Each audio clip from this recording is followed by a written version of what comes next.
Hey, good people. This is your brother L, welcoming you to podcast number 249 of I'm For Real, Yes It's True.com. And it does my heart good that so many of you are still on this journey with me for almost 3 years now. God bless you. And for those of you who are new here, hang out. We have a good time. We're in and out in less than 10 minutes. What we do is take stories that have been given to us from 1980 until the present day. We evaluate the stories.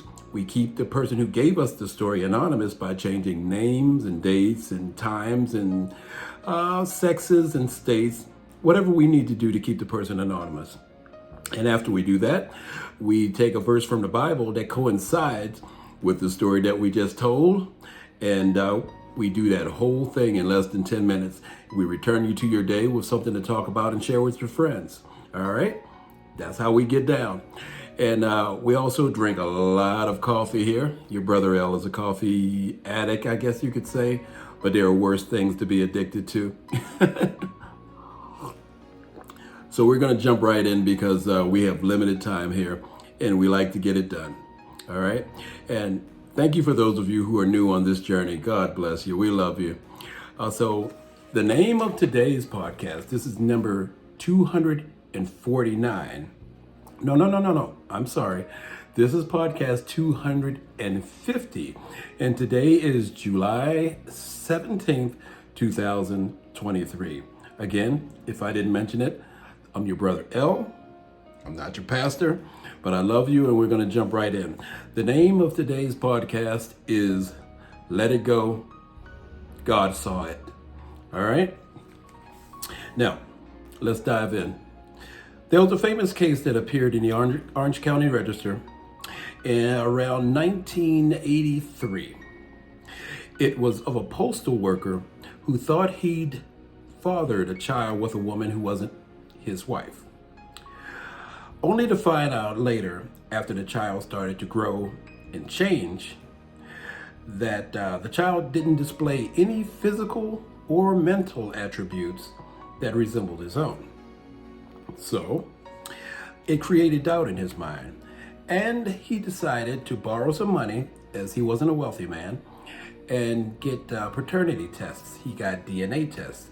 This was in the early days of DNA, and it was quite expensive back then.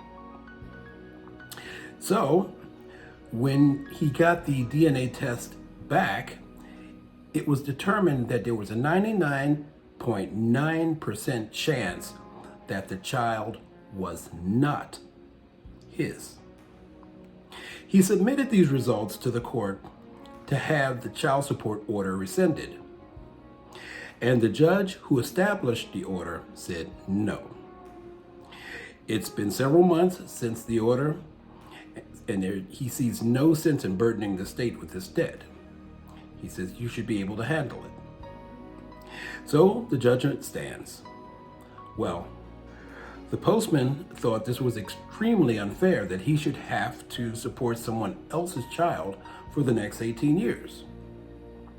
Since the mother and him were no longer a couple, he hired an attorney, but the attorney still wasn't able to flip the decision. Here's the point. In life, there are times in which we have to live with things that happen to us that seemed unjust. It seemed unjust. Now, sometimes it's no one's fault, and it's no fault of our own.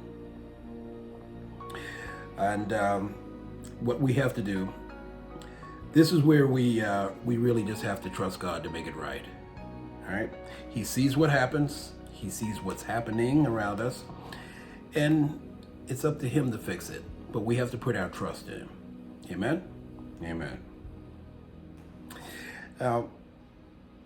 God sees what's happening behind the scenes, and he knows the true heart of what's happening. So we don't always know that, but he does. We just need to give the matter over to him and be patient while he works it through for us. Amen?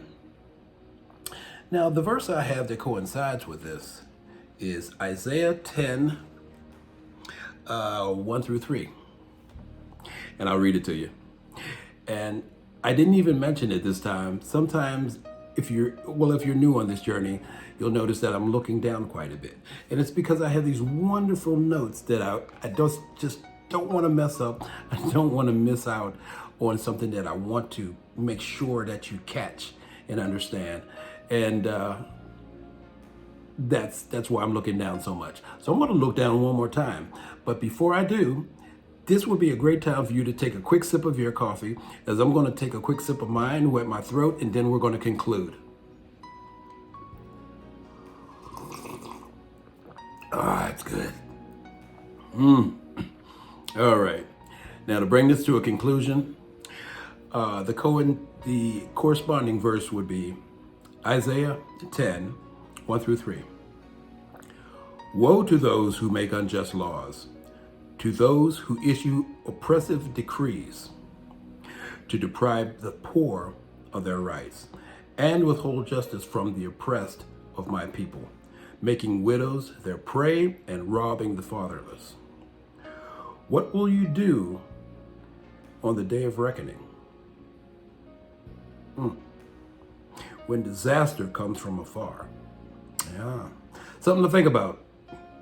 There's a lot of directions we could have went with this, but that's the direction I've decided to go. Give you something to think about. There are other verses that I wanted to bring into this, but we're going to make it short and sweet this time, good people.